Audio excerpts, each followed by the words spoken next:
شنو اللي يوصلك لهاي المرحله ككل؟ انت شلون صرت هيك عزام؟ شنو النقاط المؤثره اللي كانت بحياتك اللي ما قدرت تتجاوزها؟ اكو مو هن خساره، الخساره نوعين. زين. اكو خساره ماديه وخساره معنويه. بس الماديه سهله.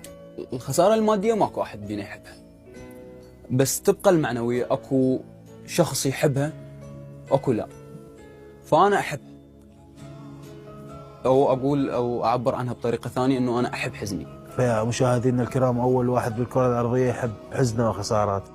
انا ما رايد مشيتك، بس وداع انت يا اغلى خساراتي اللي عشتها. انا الهاب اني ما ودعتك هواي، شاب والله ما قلت ما كنت بقول لك ابقى لتروح، المهم تذكرني.